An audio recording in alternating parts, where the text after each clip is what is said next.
Hello everybody, welcome to the channel सरल सीखो. I hope you all are doing absolutely great and fine. So students, हमने इस जो chapter है, जो चैप्टर नंबर 4 है, early humans and beginning of civilisation, इसका हमने पार्ट 1 ऑलरेडी कंप्लीट कर लिया है और आज हम कंप्लीट करने वाले हैं इसका पार्ट 2. बच्चे बहुत ही इंटरेस्टिंग चैप्टर है. अगर आपने पार्ट 1 समझा, उसको अच्छे से देखा है, तो आपको पार्ट 2 में बहुत ज़्यादा मज़ा आने वाला है, क्योंकि पार्ट 1 पार्ट 2 ये सारे जितने भी पार्ट्स हैं इसके ये को रिलेटेड हैं. ठीक है, तो अगर आप डायरेक्ट यहाँ से देखेंगे तो आपको थोड़ा सा दिक्कत आने वाली है, बट आपको कोई स्पेसिफिक टॉपिक पढ़ना है तो आप ज़रूर से ऐसे बीच बीच में देख सकते हैं. तो हम पार्ट 1 को आगे ही कंटिन्यू करके पार्ट 2 पे जाएंगे. पार्ट 1 में हमने बेसिक जितना भी अर्ली ह्यूमंस की लाइफस्टाइल थी, थोड़ी बहुत फॉसिल्स, फ्यूल्स और राइटिंग्स के बारे में पढ़ा था. ठीक है, उसके बाद कौन कौन से लोग कहाँ से, मतलब कौन कौन से कॉन्टिनेंट से माइग्रेट कर गए, उसके बाद उन्होंने कैसे कैसे स्टोन्स बनाए, वो सब देखा था. आज हमारा ब्रॉडली फोकस रहेगा stone age and there tools. Stone and stone age के बारे में हम बेसिकली आज पढ़ने वाले हैं पूरा. Okay, so now without further any delay let's get into the chapter. So हम बात कर रहे हैं first topic human history division, कि जो हमारा ह्यूमन हिस्ट्री था उसको हम मतलब बेसिकली जो हमारी हिस्ट्री है, देखो एक बार ध्यान से सुनना, जो हमारी हिस्ट्री होती है ना, उसे हम 3 पार्ट्स में डिवाइड करते हैं. ठीक है, ancient, medieval and modern. Ancient history जो बहुत ज़्यादा पुरानी है, फिर मेडिवल एंड देन मॉडर्न. तो जो अब एंशिएंट हिस्ट्री में भी 3 पार्ट्स होते हैं, मतलब एंशिएंट हिस्ट्री को भी 3 कैटेगराइजेशन में हमने डिवाइड करा है, और वो कैटेगराइजेशन हमने स्टोन एज के बेसिस पे करे हैं. और वो कैसे हैं, जैसे कि फर्स्ट है पैलियोलिथिक, सेकंड है मीसोलिथिक एंड थर्ड है नियोलिथिक. इन सबको हम समझेंगे कि ये होते क्या हैं, क्यों इस नाम पे रखे गए. ठीक है, सब कुछ. तो देखो, अगर हम बात करें पैलियो का मतलब होता है ओल्ड और लिथिक का मतलब होता है स्टोन्स. यानी कि जितने भी यहाँ पे जिसमें लास्ट में लिथिक आ रहा है, ये सब किसको रेफर कर रहे हैं, स्टोन्स को रेफर कर रहे हैं. और स्पेसिफिकली पैलियोलिथिक का मतलब क्या है, ओल्ड स्टोन्स, क्योंकि पैलियो का मतलब है ओल्ड और लिथिक का मतलब है स्टोन्स. तो पैलियोलिथिक का मतलब है old stones. Okay, so palaeolithic period is also known as old stone age. Palaeolithic period को क्या बोला जाता है, ओल्ड स्टोन एज बोला जाता है. समझ आई बात. Now, in the Indian subcontinent, the oldest human settlement dates back to about 2 million years ago. ठीक है, जो सबसे पुरानी ओल्डेस्ट सेटलमेंट अगर हम बात करें, ह्यूमन सेटलमेंट इंडियन सबकॉन्टिनेंट की हम बात करें, तो वो 2 मिलियन ईयर्स अगो पहले, मतलब 2 मिलियन ईयर्स पहले की सेटलमेंट हमें पता चलती हैं, जो कि फर्स्ट हमें देखने को मिलता है Attirampakkam in Tamil Nadu. Is dated to about 1.5 से 1.7 मिलियन ईयर्स अगो. ठीक है, अतिरामपक्कम में जो जगह, अतिरामपक्कम एक जगह है तमिलनाडु में, वहाँ पे हमें ह्यूमन सेटलमेंट देखने को मिलता है, जो कि 1.5 मिलियन ईयर्स अगो तक का है. और इसामपुर इन कर्नाटका में जो इसामपुर है, वहाँ पे जो ह्यूमन सेटलमेंट है वो 1.2 मिलियन ईयर्स के पहले का है. तो वही अगर हम एवरेज लेके चले तो 2 मिलियन ईयर्स पहले हमें ह्यूमन सेटलमेंट इंडियन सबकॉन्टिनेंट में देखने को मिलता है. आगे क्या बोल रहे हैं, at these sites animal fossils and large cutting tools made of quartzite and limestone have been found. देखो इनमें क्या होता है, ये जो साइट्स थी, जो अतिरामपक्कम और इसामपुर, यहाँ पे हमें सबसे पहली बार ह्यूमन सेटलमेंट देखने को मिला. अब वो कैसे देखने को मिलता है, देखो इतने सालों तक ह्यूमंस तो होंगे नहीं वहाँ, तो ह्यूमंस जो चीज़ें यूज करते थे वो बहुत सालों में डिग्रेड हो पाती हैं. तो उनके ही हमने जो एविडेंस थे उन्हें कलेक्ट करके आर्कियोलॉजिस्ट ने ये अपना एक स्टेटमेंट पुट करा है कि हाँ 2 मिलियन ईयर्स अगो से पहले, मतलब अगर उसकी कार्बन डेटिंग वगैरह करके उन्होंने ये लगाया है पता. तो उस वहाँ वो जो साइट्स थी वहाँ पे क्या क्या मिलते थे, एनिमल फॉसिल्स मिलते थे, बहुत जो कटिंग टूल्स होते थे वो मिलते थे. और वो टूल्स किसके बने थे, क्वार्टाइज. देखो क्वार्टाइज एक टाइप का आप कह सकते हैं मटेरियल होता है जिससे चीज़ें बनती हैं. ठीक है, बहुत ही ज़्यादा उसकी इलास्टिसिटी बहुत ज़्यादा होती है. और एक होती है लाइमस्टोन, इलास्टिसिटी, हाँ क्वार्टाइज. ठीक है, ओके. और एक होता है लाइमस्टोन. ठीक है, लाइमस्टोन आप सब जानते होंगे. इस क्वार्टाइज और लाइमस्टोन के आपको क्या मिलते थे, टूल्स मिलते थे, ठीक है। अब ये टूल्स क्यों यूज करते थे, वो सबसे बड़ा क्वेश्चन है कि हमें टूल्स ही सबसे ज्यादा देखने को क्यों मिलते थे, ऐसा क्या करते थे वो टूल्स का। तो हम देखते हैं, देखो वो टूल्स को यूज कहाँ और कैसे करते थे। ओके, तो देखो वो टूल्स को कैसे यूज करते थे। फर्स्ट, एनिमल्स को चॉप करने के लिए, जो ट्यूबर्स होते थे यानी कि जो गड्ढे वगैरह होते थे उन्हें डिग करने के लिए, एनिमल की स्किन को स्क्रैप करने के लिए, और and cleave animal bones to extract protein rich marrow. तो क्या होता था, देखो फर्स्ट है एनिमल्स को चॉप करने के लिए, क्योंकि क्या होता उस टाइम पे आप सबको पता है, हम उस टाइम पीरियड की बात कर रहे हैं जब एग्रीकल्चर इंट्रोड्यूस नहीं हुआ था। तो जब एग्रीकल्चर इंट्रोड्यूस नहीं हुआ था तो लोग क्या करते थे, एनिमल्स मतलब उनका मेन सोर्स ऑफ फूड रहता था। तो और ना ही फायर इंट्रोड्यूस हुई होगी, फायर बहुत बाद में जाके इंट्रोड्यूस हुई, तो हम उससे भी पहले की बात कर रहे हैं जब फायर भी इंट्रोड्यूस नहीं हुई थी। तब वो कच्चे जो मतलब एनिमल्स को पहले हंट करते थे, उसके बाद जब वो मर जाते थे फिर वही मतलब बिना पकाए उन्हें खाते थे। तो टूल्स क्यों ही काम में आते थे, एनिमल्स को चॉप करने के लिए, क्योंकि मान लो कोई बड़ा एनिमल होगा और बहुत सारे ग्रुप में लोग हैं तो उसे चॉप करने के लिए। उसके बाद जो एनिमल्स की स्किन होती थी वो उससे ही कपड़े वगैरह बना लेते थे, मतलब जो भी है थोड़े बहुत बॉडी पार्ट्स ढकने के लिए, ठीक है, सोने के लिए, जो भी है। तो उस एनिमल्स की स्किन को स्क्रैप करने के लिए वो लोग टूल्स का यूज करते थे। फिर एनिमल्स की जो बोन्स होती थी उनमें प्रोटीन मिलता होगा, ठीक है, तो वो प्रोटीन को एक्सट्रैक्ट करने के लिए वो एनिमल्स की बोन को भी क्लीव करते थे, ठीक है। तो आप ये टूल्स देख रहे होंगे, देखो उस टाइम पे क्या होता था, कुछ टाइम पीरियड में हमें जो टूल्स मिले वो एकदम शार्प और पॉइंटेड टूल्स मिलते थे। शार्प और पॉइंटेड टूल्स क्यों मिलते थे, ताकि क्योंकि हमें एनिमल्स को या तो हिट करना है या स्क्रैप करना है या चॉप करना है, तो शार्प और पॉइंटेड टूल्स की ही हेल्प से ये हो सकता है।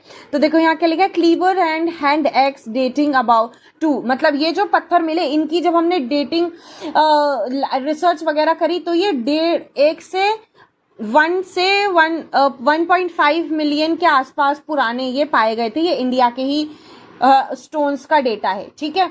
तो उससे हमें पता चलता है कि एनिमल सेटलमेंट यहाँ होता ही होगा। ओके, नाउ मूविंग ऑन, ये आपके पास, ये आपकी बुक में होगा, जिनके भी पास बुक है आपको ये पिक्चर देखने को मिलेगी। टू बी वेरी प्रिसाइज ये आपको 67 पेज नंबर पे पिक्चर मिल जाएगी एनसीईआरटी के। तो यहाँ पे देखो हमारे पास एक टॉपिक आता है नियोलिथिक रेवोल्यूशन। नियोलिथिक रेवोल्यूशन के फिर कुछ सब पार्ट है, जैसे कि palaeolithic, neolithic, bronze age, iron age, chalcolithic या चैल्कोलिथिक कुछ भी बोल लो, एंड मीसोलिथिक। तो ये कुछ हमारे पास क्या है, डिफरेंट डिवीजन है स्टोन एजेस की ही। पैलियोलिथिक हमने बताया ओल्ड स्टोन एज, नियोलिथिक क्या होता है, न्यू स्टोन एज होती है, NEO, नियो मतलब न्यू स्टोन एज होती है।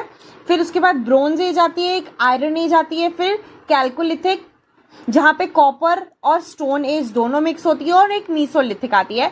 हम इन्हें अभी थोड़ा सा डिटेल में पढ़ेंगे, तो पहले थोड़ा सा हम आगे बढ़ते हैं। उससे पहले हम पढ़ते हैं उससे पहले या फिर हम पहले ये पढ़ते हैं, देखो इसको थोड़ा सा इरेज कर देते हैं हम, wait a minute.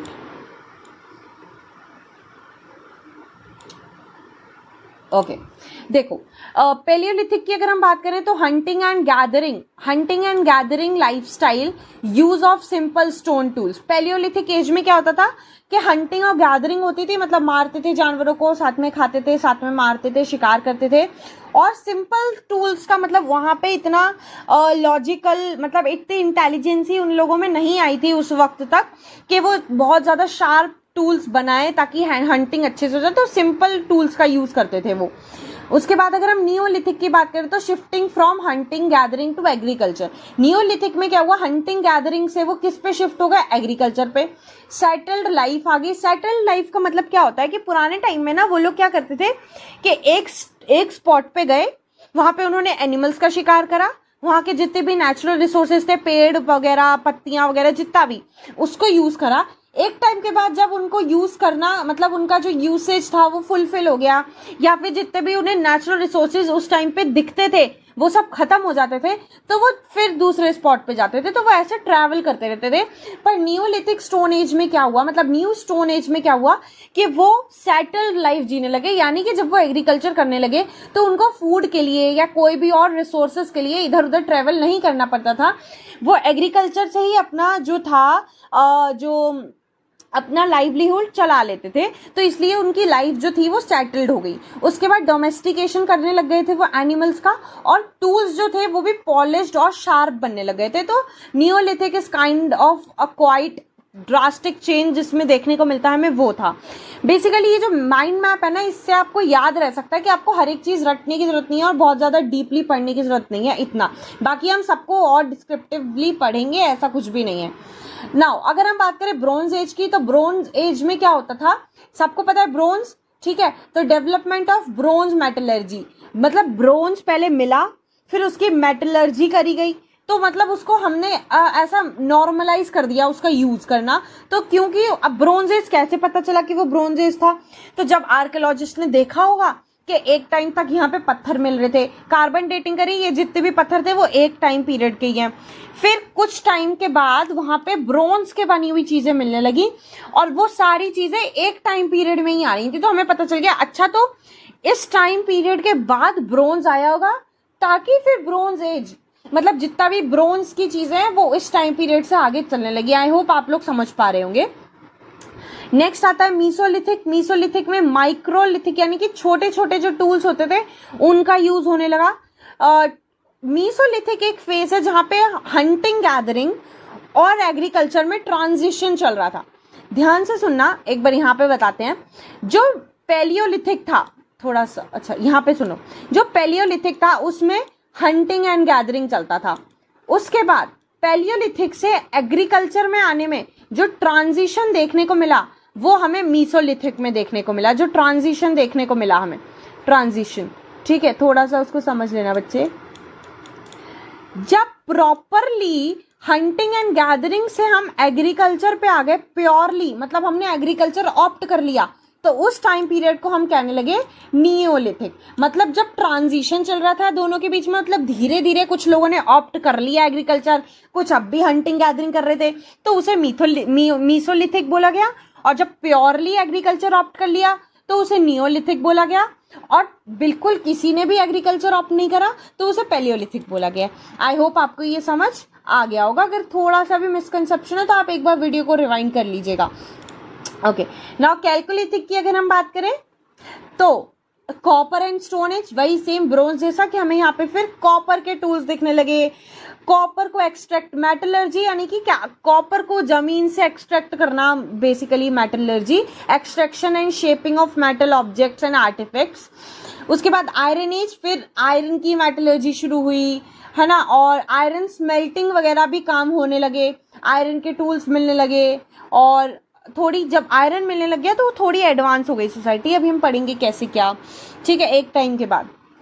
Now lifes of early humans, early humans की फिर उस टाइम पे लाइफ कैसी रही। ओके, तो हमने ये पढ़ लिया Palaeolithic, Mesolithic and Neolithic. Now later human invented, अभी हम ये पढ़ रहे थे एक बार, अगर हम इसको स्किप करें तो हमने ये टूल्स के बारे में पढ़ा, फिर उन टूल्स जो वो स्टोन्स के बारे में पढ़ा। स्टोन्स जब आ गए, फिर शार्प स्टोन्स आ गए, थोड़े कुछ दिनों बाद जो ह्यूमंस थे उन्होंने बो एंड एरो को इन्वेंट करा।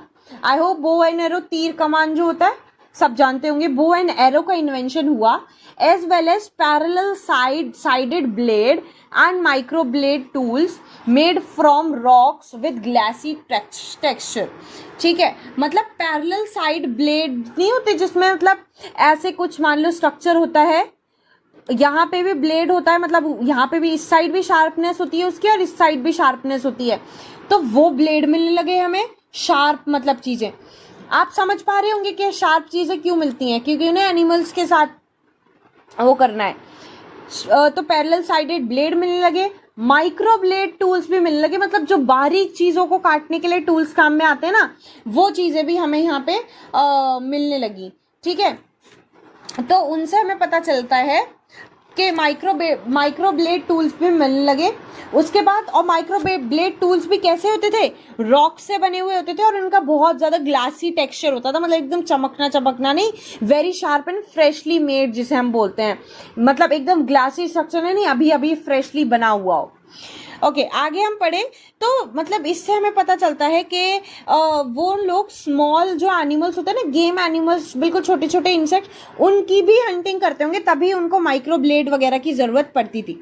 ठीक है, उसके बाद उन्होंने सिंबॉलिक कम्युनिकेशन को भी डेवलप करा, मतलब इशारे वगैरह या कुछ सिंबल्स से वो लोग अपना कम्युनिकेट करते थे। उसके बाद वो वॉल्स को, केव्स को डेकोरेट करते थे। इनसे हमें बहुत सारे एविडेंस पता चलते हैं जहाँ पे वॉल्स डेकोरेट हो रखी होती हैं। पहले तो हमें उनसे पता चल जाता है कि यहाँ पे लोग रहे होंगे।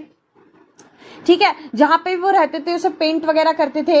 Use pigments to decorate their bodies, अपनी बॉडी पे भी पिगमेंट यानी कि सम टाइप ऑफ कलर्स, तो वो अपनी बॉडी पे भी कुछ पिगमेंट्स यूज करते थे अपनी बॉडी को सजाने के लिए। ठीक है, नेचुरल पिगमेंट्स होते थे, ऑब्वियस सी बात है, उस टाइम तो आर्टिफिशियल इज लाइक, ठीक है, एग्जिस्ट नहीं करता था, तो नेचुरल पिगमेंट्स जितने भी होते थे, फॉर जैसे आपको भी कभी कभी अभी भी नेचुरल पिगमेंट्स हमें देखने को मिलते हैं, जैसे हम नहीं बचपन में खेलते थे, जो पत्तियां होती थी उन्हें पीस के ग्रीन कलर बन जाता है, वैसा ही कुछ नेचुरल पिगमेंट उन लोगों को मिलता होगा। वो अपनी बॉडी भी डेकोरेट करते थे, वॉल्स एंड केव्स को भी डेकोरेट करते थे और पेंटिंग्स भी बनाते थे, जो भी उस टाइम पे उनकी समझ होती थी उतनी। In addition they were the first to produce beads of stone, bone and shell, है ना। देवर कौन, अभी हम इंडिया की बात कर रहे हैं, तो उस टाइम पे ये यहाँ के जो लोग थे वो पहले ऐसे ह्यूमंस थे जिन्होंने बीड्स की होती, छोटी छोटी डेकोरेटिव आइटम्स के लिए भी काम आती हैं बीड्स, वो स्टोन से भी बनाई, फिर उन्होंने एनिमल्स की बोन से भी बनाई, और शेल्स जो होते हैं, शंख वगैरह जो मिलते हैं, उनसे भी बीड्स बनाई। A distinctive type of stone tool known as burin and or engraver was also used to engrave symbolic feature on bones and shells. ठीक है, एक burin नाम का एक उन्होंने टूल मतलब कह सकते हैं आप इन्वेंट हुआ जो एनग्रेव करता था। एनग्रेव किसको करता था, बेसिकली वो सिंबॉलिक फीचर्स बनाते थे, किस पे, बोन्स, हड्डियों पे और शेल्स पे एनग्रेव करते थे। तो उससे, जैसे कि ऑस्ट्रिच का जो एग होता है, ठीक है, तो उस मतलब उन्होंने एक और टूल इन्वेंट करा, ब्यूरिन। तो इससे हम देख पा रहे हैं कि पहले स्टोन्स, फिर डिफरेंट टूल्स, जैसी उनकी ज़रूरत होती थी वो कैसे ना कैसे दिमाग लगा के कुछ ना कुछ कर लेते थे। मतलब पहले खाने का, फिर उन्हें पता चला पेंटिंग्स वगैरह भी होती है, एनग्रेविंग भी होती है, तो उन्होंने फिर उसके अकॉर्डिंग टूल्स इंट्रोड्यूस करे। अच्छा, आगे अगर हम देखें तो forest and grassland expanded into areas that were previously covered by ice sheet. धीरे धीरे क्या होने लगा, अर्थ का भी टेम्परेचर थोड़ा नॉर्मलाइज होने लगा। तो पहले वहाँ पे जहाँ जिस जगह पे आइस शीट्स होती थी, मतलब बिल्कुल बर्फ की एकदम परत ऐसे बिछी होती थी, वहां पे धीरे धीरे फॉरेस्ट आने लगे, ग्रासलैंड्स एक्सपेंड होने लगा, ऐसा एरिया बढ़ने लगा। नए landscape, new landscape offered a wider variety of resources including small game, animals, fish and edible wild grains. ठीक है, जैसे जैसे फॉरेस्ट और ग्रासलैंड एक्सपैंड होने लगे, तो सिर्फ फॉरेस्ट और ग्रासलैंड एक्सपैंड होने से बहुत सारे, क्योंकि वहां का फ्लोरा एंड फौना भी एक्सपेंड होता है, flora and fauna, animals and plants या वेजिटेशन, वो भी एक्सपेंड होती है। तो जब वो एक्सपेंड हुई तो वहां के लोगों को डिफरेंट वैरायटी ऑफ रिसोर्सेज मिले, और छोटे छोटे इंसेक्ट्स या एनिमल्स मिले, फिशेज मिली, फिर ग्रेन्स मिले कुछ खाने लाइक, वाइल्ड ग्रेन्स जो होते हैं। ठीक है, the world witness the first ever population explosion in human history.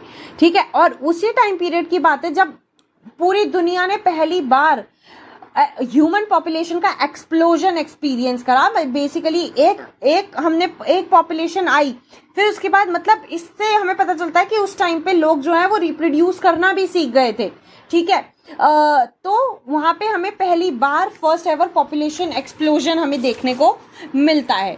ठीक है, मतलब ये 12,000 ईयर्स अगो पहले की बात है। ठीक है, 12,000 years ago, 1000 years. Okay, a variety of microlithic tools enabled the people to gather aquatic food with marine and fresh water.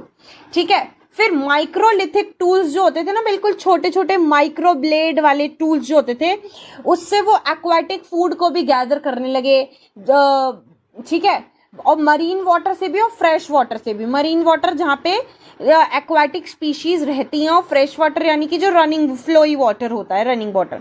And fishing was the main stay of their subsistence economy. ठीक है, फिर fishing वो लोग मतलब उनका ऐसा हो गया कि फिशिंग भी मतलब उनकी इकोनॉमी को इफेक्ट करने लगी। फिशिंग को भी उन्होंने बहुत ही ज़्यादा लेवल पे अडॉप्ट करा था। ठीक है, फिशिंग को भी उन्होंने बहुत ज़्यादा अच्छे लेवल पे अडॉप्ट करा। उसके बाद आर्ट एक्टिविटी भी फ्लरिश हुई। आप तो देख रहे हो कितना मतलब चेंज होता जा रहा है। इस कहाँ सिर्फ वो लोग पत्थरों की हेल्प से अपना जीवन यापन करते थे, उसके बाद उन्होंने पेंटिंग शुरू करी, एनग्रेविंग शुरू करी, फिर फ्लोरा एंड फौना में से और चीज़ें भी उन्होंने आइडेंटिफाई करी, एक्वाटिक स्पीशीज पे भी उन्होंने वो कर दिया, फिर फिशिंग भी वो लोग करने लगे। अब आर्ट एक्टिविटीज़ में भी वो लोग इंडल्ज हो गए। ठीक है, new habitat such as caves and rock shelters were frequently occupied. मतलब फ्रिक्वेंटली ऑक्यूपाइड यानी क्योंकि पॉपुलेशन एक्सप्लोजन हो रहा था, तो जितने भी नए नए फॉरेस्ट, ग्रासलैंड्स और जितने भी हैबिटेट बनते जा रहे थे जहाँ पे उन्हें प्रॉपर सफिशिएंट रिसोर्सेज मिले, वो फ्रिक्वेंटली ऑक्यूपाई होने लगे। मतलब जितने केव्स वगैरह थी वो सब वहाँ पे मतलब रहने लगे। समझ आ रहा है फ्रिक्वेंटली ऑक्यूपाइड का मतलब? नाउ तो इसी में ही हमें ये बहुत ही इंपॉर्टेंट पॉइंट है, इसलिए हमने थोड़ा सेपरेटली लिखा है इसे। इसी में ही हमें ये पता चलता है the world heritage site of Bhimbetka in Madhya Pradesh contains 100 of painted rock shelter with Mesolithic and early humans occupation. तो जब ह्यूमन फ्लरिश होने लगे, मतलब ह्यूमन पॉपुलेशन जब फ्लरिश होने लगी, तो हमें जो मध्य प्रदेश में एक भीमबेटका नाम की एक जगह है जिसे वर्ल्ड हेरिटेज साइट भी, one of the world heritage site है वो। तो वहां पे क्यों बनी है वो वर्ल्ड हेरिटेज साइट? क्योंकि वहां पे हमें बहुत सारी ऐसी रॉक्स देखने को मिलती हैं जो कि पेंटेड होती हैं, जिससे हमें पता चलता है कि यहाँ पे अर्ली ह्यूमंस रहा करते थे। ठीक है, भीमबेटका इन मध्य प्रदेश। नाउ अब हम बात करेंगे नियोलिथिक रेवोल्यूशन की। जो हमने इस पेज पे पढ़ा था नियोलिथिक रेवोल्यूशन, उसकी हमने बोला था ना डीप में हम बात करेंगे, तो उसकी हम बात करेंगे। The neolithic revolution as hunter gatherers gained adequate familiarity with seasons and different types of food resources, there was a gradual transition to a food producing way of life known as Neolithic revolution। ये आपके exam में 101% मतलब like 80-85% chances हैं कि आ सकता है वो define Neolithic revolution. Basically इसमें क्या होता है कि जब जो हंटर एंड गैदरर्स थे, जब वो प्रॉपरली फैमिलियर हो गए सीजन के चेंजेस से, जिस टाइप के उन्हें रिसोर्सेज मिल रहे हैं, उनकी लाइफ में जो ट्रांजिशन आ रहे हैं, कैसे कैसे फूड प्रोड्यूस कर रहे हैं, इन सब चीज़ों से, इतने बड़े बड़े चेंजेस से जब थोड़े बहुत वो फैमिलियर हो गए, तो उन्होंने अपनी लाइफ को जीना सीख लिया, और उसी को ही हम बोलते हैं neolithic revolution, transition to a food producing way of life. Neolithic revolution यानी कि इतने सारे चेंजेस को ध्यान में रखते हुए जब उन्होंने फूड प्रोड्यूस करना सीख लिया, food producing way of life मतलब उनकी लाइफ में कैसा फूड प्रोड्यूस करने वाली चीजें इंट्रोड्यूस होने लगी, इसे ही हम बोलते हैं नियोलिथिक रेवोल्यूशन। आई होप आपको क्लियर होगा। The hallmark of this revolution was the domestication of select animals and plants, bringing them under human control and the development of breeds through cultivation and husbandry। hallmark यानी कि इसका जो major point था, जो सबसे ज्यादा ध्यान में रखने वाला था, वो क्या था कि इस टाइम पीरियड में लोग एनिमल्स का डोमेस्टिकेशन करने लगे, एनिमल्स को अपने ह्यूमन कंट्रोल में रखने लगे, अपने साथ रखने लगे, डेवलपमेंट करने लगे न्यू ब्रीड्स का। ठीक है, समझ में आ रहा है? एनिमल हस्बेंड्री वहां से शुरू हुई, एनिमल्स को अपने साथ रखने लगे, उनका भी ध्यान रखते, अपना भी ध्यान रखते, जो एनिमल्स उनकी हेल्प कर सकते थे वो ये हेल्प करवाते, फिर और एनिमल्स रिप्रोड्यूस भी होने लगे, जिसकी वजह से उनका पूरा मतलब ऐसा वो बन जाता था, ठीक है, ग्रुप बन जाता था पूरा। फिर बहुत से एनिमल्स बढ़ने लगे क्योंकि वो अपने साथ रखने लगे एनिमल्स को। फिर मतलब उन्होंने एक टाइम के बाद हंटिंग गैदरिंग बंद कर दी। हंटिंग करना वो क्यों, हंटिंग उन्होंने क्यों करी? क्योंकि फूड के लिए। जब एग्रीकल्चर से फूड मिलने लगा तो वो एनिमल्स को फिर हंट नहीं करते थे, तो एनिमल्स को भी वो खाना देके जो उनसे काम निकल सकता था, जैसे कुछ एनिमल्स ट्रांसपोर्टेशन के लिए काम आ गए, कुछ एनिमल्स मतलब जैसे कोई डेयरी प्रोडक्ट जैसे होते हैं मिल्क वगैरह या शीप वगैरह जो होती है वो वूल वगैरह के लिए काम आ गई, तो इसके लिए काम आने लगे। तो फिर क्या होता है तो लोग मतलब एनिमल्स को अपने साथ रखने लगे। While Hunter gatherers produce tools for producing food, Neolithic farmer made tools for food production and processing. बहुत इंपॉर्टेंट लाइन है कि पहले के टाइम पे जो हंटर और गैदरर्स थे वो फूड टूल्स को बनाते थे फूड के लिए, पर अब जो नियोलिथिक फार्मर्स थे वो टूल बनाते थे फूड प्रोड्यूस करने के लिए। प्रोक्योरिंग फूड का मतलब क्या होता है कि वो लोग फूड क्यों बनाते थे पुराने के टाइम, वो हंटर गैदरर्स के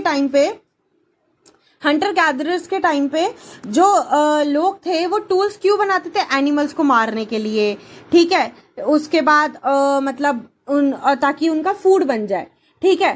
पर अब जो नियोलिथिक फार्मर्स थे वो टूल क्यों बनाते थे, वो टूल बनाते थे ताकि वो फूड प्रोड्यूस कर पाए, उन्हें प्रोसेस कर पाए, ठीक है, समझ आ रहा है। नाउ ये भी एक जो चार्ट है हमें गिवन है आपकी बुक में, इसमें देखो हमारे पास ये कुछ आइडेंटिफिकेशंस हैं जिसका मीनिंग यहाँ लिखा हुआ है कि जो ये ब्राउनिश लाइन है डोमेस्टिकेटेड क्रॉप्स को दिखाती है, ठीक है। कल्टीवेट जो ग्रीन लाइन है वो कल्टीवेशन और early traces blue dotted line को, तो इससे हमें पता चलता है कि कहाँ पे कितनी क्या क्या चीजें थी। जैसे हम वेस्ट अफ्रीका की बात करें, सबसे पहले एग्रीकल्चर की अगर हम बात करें तो पर्ल एंड मिलेट वहां पे आई, मतलब मेन जो क्रॉप थी वो क्या थी, पर्ल एंड मिलेट। ये बच्चे याद रख लेना प्लीज, ये आ सकता है 1 मार्क में कि वेस्ट अफ्रीका में क्या, तो मिलेट्स, पर्ल मिलेट्स आप बोल सकते हैं, पर्ल एंड मिलेट नहीं, पर्ल मिलेट वहां पे आई वेस्ट अफ्रीका में देखो अर्ली ट्रेसेस थोड़े से कम थे, अर्ली ट्रेसेस ऑफ कल्टीवेशन हमें देखने को कम मिले, कल्टीवेशन भी थोड़ा कम था, पर डोमेस्टिकेटेड क्रॉप्स बहुत ज्यादा हो गई थी। ये हमें टाइम पीरियड भी दिया, ये 15,000 ईयर्स अगो, ये 10,000 एंड देन ये 5,000। इसका थोड़ा सा 1 मिनट, यस ओके उसके बाद अगर हम वेस्ट एशिया की बात करें तो यहाँ पे क्या मिलने लगा, वीट एंड बार्ले यहाँ पे बहुत मिलता था। यहाँ पे सबसे ज्यादा देखो ग्रीन है, यानी कि कल्टीवेशन यहाँ पे बहुत ज्यादा, अर्ली ट्रेसेस ऑफ कल्टीवेशन थोड़े से कम। इंडिया की बात करें तो इंडिया में मिलेट्स बहुत ज्यादा मिलते थे। इंडिया गंगा प्लेन की बात करें यानी कि नॉर्थ साइड की, तो वहां पे राइस बहुत मिलता था, और अब भी आप जानते हैं वहां पे राइस का बहुत ज्यादा प्रोडक्शन होता है। नॉर्थ ऑफ चाइना की बात करें तो वहां पे भी मिलेट्स मिलते थे। साउथ ऑफ चाइना की बात करें तो वहां पे यांगटेज यानी कि एक टाइप ऑफ राइस होता है वो मिलता था। तो ये याद रख लेना, एक बार गो थ्रू कर लेना। वेस्ट अफ्रीका में पर्ल मिलेट, वेस्ट एशिया में व्हीट एंड बार्ली, इंडिया में मिलेट्स, इंडिया गंगा प्लेन में राइस, नॉर्थ चाइना में मिलेट्स, साउथ चाइना में राइस। मिलेट्स और राइस है मोस्टली।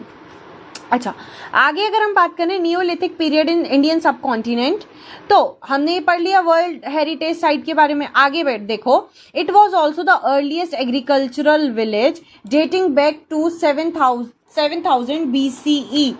ठीक है, मतलब क्या बोला है यहाँ पे कि वहां के जो विलेजेस होते थे वही सबसे पुराने विलेज होते थे जहां पे क्या हुई, एग्रीकल्चर। ठीक है, क्या हुआ वहां पे, एग्रीकल्चर हुआ। बेसिकली ये हम बात कर रहे हैं north west, the site of Mehrgarh on the, sorry यहाँ पे हमें लिखना रह गया, वैसे तो यहाँ पे आएगा, इस लाइन को रिमूव करके यहाँ पे क्या आएगा, जो मेहरगढ़ था ना साइट, मेहरगढ़ जो साइट थी उसके बारे में ये बात हो रही है, जो कि बोलन रिवर के पास है। और अभी मेहरगढ़ कहाँ पे लाई करता है, पाकिस्तान में लाई करता है। यही सबसे पुराना विलेज है जहां पे एग्रीकल्चर शुरू हुआ, मतलब 7,000 BCE डेटिंग की बात हो रही है। ठीक है, आप याद रख लेना please, this is my bad के ये यहाँ पे आया नहीं वो लाइन, बट प्लीज मेहरगढ़ जो कि करंट टाइम में पाकिस्तान में है, यहाँ ये सबसे ओल्डेस्ट अर्लीस्ट जहाँ पे एग्रीकल्चर हुआ वो। ठीक है, its people built handsome sun dried bricks. ठीक है, यहाँ के लोग जो जो अभी देखा होगा, जो ईंटें बनती हैं वो धूप में सूख के बनती है, तो वहां के लोग उतने पुराने टाइम से ही जो ईंटें थी उन्हें कैसे बनाते थे, धूप में सुखा के, मतलब जो सूखी ईंटें होती हैं। और वहां के लोगों ने ग्रेनरीज भी बनाई थी। वहां के लोगों ने, जो इंसान होते थे उनके लिए कब्रें यानी कि ग्रेव्स खोदी गई, लोगों को जलाया जाता था, buried their dead and in graves. ठीक है, ठीक है, लोगों मतलब वो कब्र में जो होता है ना, ग्रेव्स खोद के उनको रख दिया जाता था। And made a variety of ornaments from semi precious stones. और वहां के लोग क्या करते थे, क्या करते थे कि सेमी प्रेशियस जो स्टोन होते हैं उनसे ऑर्नामेंट्स। देखो ये बहुत इंपॉर्टेंट है बच्चे, ये आ सकता है कि ऐसे कौन कौन से यूनिक चेंजेस थे जो मेहरगढ़ विलेज में होते थे। तो पहली बात तो वो अर्लीस्ट एग्रीकल्चरल विलेज था। सेकेंड, वहां पे सन ड्राइड ब्रिक्स बनती थी। वहां पे लोगों को दफनाने के लिए ग्रेव्स बनाई गई। देखो आप लोगों को लग रहा होगा it is not a big deal, पर उस टाइम में जहां लोग जो मरे हुए इंसान होते थे उन्हें ऐसे ही छोड़ देते थे, उसके बजाय उन्होंने ग्रेव्स में खोदना शुरू करा। It's genuinely a very big deal, right. उस टाइम पे ये बहुत बड़ी बात थी। वो लोग सेमी प्रेशियस स्टोन के क्या बनाने लगे, ऑर्नामेंट्स बनाने लगे। और कौन कौन से स्टोन्स, जैसे कि लापिस लजूली, ठीक है, कर्नेलियन एंड शेल्स, ये सेमी प्रेशियस स्टोन्स होते थे उस टाइम के। दे कल्टिवेटेड वीट एंड बार्ले, उन्होंने क्या भी उगाया, वीट और बार्ले भी उगाया। और किसका एनिमल हस्बेंड्री, वो किन किन एनिमल्स की करते थे, sheep, goats and Indian cattle. Indian cattle कौन, जेबू। ठीक है, बेसिकली हम्ड होता है, जो हम्ड बुल जो होती है उसे हम जेबू बोलते हैं, पर्टिकुलरली हम्ड बुल। ठीक है, जिसके हम्प होता है उसे हम जेबू बोलते हैं, याद रखना। ओके, तो ये मेहरगढ़ के जो लोग थे उनके लिए बहुत ही इंपॉर्टेंट वो था। They were also the first to make copper objects.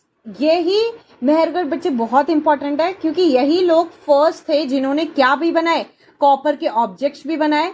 और thus entering the metal age, becoming popularly known as the chalcolithic people by about 4000 BCE। जैसे ये लोग कॉपर के ऑब्जेक्ट्स बनाने लगे, तभी लोगों की लाइफ में मेटल एज इंट्रोड्यूस हुई, इन्हीं लोगों की वजह से। और तभी कैल्कोलिथिक टाइम पीरियड में फिर ये आने लगे 4000 BCE के अराउंड। समझ आ रहा है, मेहरगढ़ में जब पहली बार कॉपर के ऑब्जेक्ट्स बनने लगे तभी ये लोग मेटल एज में आ चुके थे, और तभी कैल्कोलिथिक बेसिकली बोला जाता था। कैल्कोलिथिक सब जानते, copper and metal and stone age जो बोलते हैं। तो यही जो मेहरगढ़ विलेज है और इनके लोग, यही इनके जो लोग है, यही this led the basis of bronze as. ठीक है, यहीं से ही क्या निकला, ब्रोंज एज का कॉन्सेप्ट निकला, जो कि डायरेक्टली किससे लिंक्ड है, Sindhu Saraswat civilisation, which is also known as Indus valley civilisation, around 3500 BC, यानी कि 3500 साल BC के करीब जो इंडस वैली सिविलाइजेशन है, यहीं से ही वो एमर्ज हुआ। क्योंकि हमें क्या देखने को मिला, आयरन, कॉपर, मतलब कॉपर के ऑब्जेक्ट्स हमें देखने को मिले। ठीक है, कॉपर के ऑब्जेक्ट्स हमें देखने को मिले। अगर हम आगे बात करें तो ये आपके पास एक मैप देखने को मिलता है, आपकी बुक में ये होगा किस पेज नंबर पे, मोस्ट प्रोबेबली ये थोड़ा सा पहले होगा, आई थिंक कि 68 पेज नंबर के करीब होगा। ठीक है, तो यहाँ पे पहले तो देखो, यहाँ पे कैप्शन क्या लिखा है, major early human sites in the Indian subcontinent. मतलब कहाँ पे लोगों को हम आर्कियोलॉजिस्ट ने एविडेंसेस ऐसे कहाँ पे मिले जिससे हम कह सकते हैं कि लोग यहाँ रहते होंगे। तो रेड वाला जो है वो इंडिकेट कर रहा है पैलियोलिथिक साइट्स। पैलियोलिथिक आप सब जानते हैं, जहाँ पे स्टोन्स का यूज करा जाता था, ओल्ड स्टोन एज। फिर ब्लैक जो डॉट है वो मीसोलिथिक साइट, जहां पे ट्रांजिशन चलता है स्टोन हंटिंग एंड गैदरिंग से एग्रीकल्चर का, और नियोलिथिक टोटल एग्रीकल्चर का। तो देखो, अगर हम पैलियोलिथिक की बात करें तो रेड जितने भी डॉट्स है, जैसे कि पब्बी हिल, बुर्जहोम और डीना, आनंदपुर, डिंडवाना, कटौती, ठीक है, उसके बाद बाघौर, ठीक है, और संधव, उमरेठी। ये बच्चे अभी आपको ऐसा लगेगा ये कहाँ पे है, ये कहाँ पे है, पर उस टाइम में इनके ये नाम थे, पर अब कुछ और होंगे। इजामपुर अपन ने पढ़ा था अभी इजामपुर के बारे में। फिर अतिराम पक्कम, ये देखो अब हमने पढ़ा था। तो इनमें ये याद रखना कि कुछ साइट्स ऐसी हैं जो मैप में आइडेंटिफिकेशन एंड लोकेशन के लिए आ सकती हैं, थोड़ा सा इनको देख के चल जाना। इनके लिए ऐसे कोई स्ट्रेस लेने की जरूरत नहीं कि आप रटो एक एक चीज कहाँ पे, थोड़ा मतलब अब आपको पता होना चाहिए थोड़ा बहुत। फिर अगर हम बात करें मीसोलिथिक साइट की, तो देखो लोटेश्वर। अच्छा, एग्जाम टाइम में हम बता भी देंगे कौन कौन सी मोस्ट प्रोबेबली मतलब कौन कौन सी ज्यादा इंपॉर्टेंट है आप लोगों के लिए। फिर तेरी साइट्स, उसके बाद जो ब्लैक डॉट से गए, फिर धाबा। अभी कुछ समझ नहीं आ रहा है, इसमें मिक्स हो गए हैं कुछ चीजें। अगर हम नियोलिथिक की बात करें तो ये फिर मेहरगढ़, देखो एक नियोलिथिक साइट है, ये बहुत ज्यादा इंपॉर्टेंट है मेहरगढ़। इसको एक बार बुक से भी रीड करना। एक ये देखो नियोलिथिक साइट है, एक इधर नॉर्थ ईस्ट की तरफ भी नियोलिथिक साइट है, बुरजाहोम एक नियोलिथिक साइट है। ओके, तो ये हमारा जो था, ये क्या था, जितना भी अभी तक हमने स्टोन एज को क्लियर करा डिफरेंट कैटेगराइजेशन की हेल्प से। अब जो हम पढ़ने वाले हैं, आगे हम पढ़ेंगे ये पार्ट तो अभी खत्म हो गया। आगे हम पढ़ेंगे, हमने कहाँ पे छोड़ा है हमारा, याद रखना, सिंधु सरस्वत सिविलाइजेशन यानी कि इंडस वैली सिविलाइजेशन। तो आगे के जो पार्ट्स हैं वो हाईली इंपॉर्टेंट है आपके लिए, क्योंकि यहाँ से हम अपने सिविलाइजेशन को पढ़ना शुरू करेंगे। जितने भी सिविलाइजेशन उस टाइम पे वर्ल्ड में चल रहे थे, अभी हमें सिर्फ इंडस वैली सिविलाइजेशन के बारे में ज्यादा पता है क्योंकि वो ही हमारी सबसे क्लोजेस्ट था, क्योंकि वो इंडिया में भी था। पर हम और 2-3 एक्स्ट्रा सिविलाइजेशंस पढ़ेंगे जो कि आपकी बुक में है। तो आगे वाले चैप्टर बहुत ज्यादा इंटरेस्टिंग होने वाले हैं, क्योंकि सिविलाइजेशन पढ़ने में बहुत मजा आता है कि उस टाइम के लोग कैसे थे, क्या थे। मेसोपोटामियन सिविलाइजेशन भी हम पढ़ेंगे, इजिप्शियन सिविलाइजेशन भी हम पढ़ेंगे। तो आप पहली बात तो आगे ज्यादा लेंथी चैप्टर बचा नहीं है, और जो बचा है वो बहुत ज्यादा इंटरेस्टिंग है। तो आगे के पार्ट्स आप बिल्कुल भी स्किप मत करना, वहीं से सबसे ज्यादा क्वेश्चन बनने के चांसेस होते हैं। आज हमने ये चैप्टर जो हमारा ये पार्ट था वो अच्छे से कंप्लीट कर लिया। इससे रिलेटेड आपको कोई भी डाउट हो प्लीज आप कमेंट में मेंशन कर देना। अच्छा, आपको इसको और स्ट्रॉन्ग करना है ना, तो बच्चे एक बार आप लेक्चर देखने के बाद हमेशा याद रखना कि हिस्ट्री को एक बार लाइन टू लाइन एक बार तो एटलीस्ट आप रीड करिए। फिर आप जो इंपॉर्टेंट पॉइंट्स लगते हैं उन्हें हाईलाइट करिए, क्योंकि हिस्ट्री अगर आप एक बार रीड करेंगे ना, थोड़ी सी ज़्यादा ये थोड़ी थियोरेटिकल होती है, मतलब थोड़ी क्या ऑलमोस्ट थियोरेटिकल होती है। तो आप जब तक रीड करेंगे नहीं तो आपकी चीज़ों दिमाग में चीज़ें फिक्स नहीं होंगी। आप थोड़ा रिलेट करके चलिए, अच्छा ऐसे हुआ ऐसे हुआ ऐसे हुआ, so it will be fun, right. तो अब हम मिलते हैं नेक्स्ट पार्ट में। So this is it from my side, thank you and have a nice day. Also do like share and subscribe the channel, please guys like कर दिया करो, अपने फ्रेंड्स के साथ आप शेयर कर सकते हो। प्लीज चैनल को सब्सक्राइब करो, क्योंकि आगे हम ऐसे ही और इंटरेस्टिंग वीडियोस लाने वाले हैं। So till then take care and bye bye.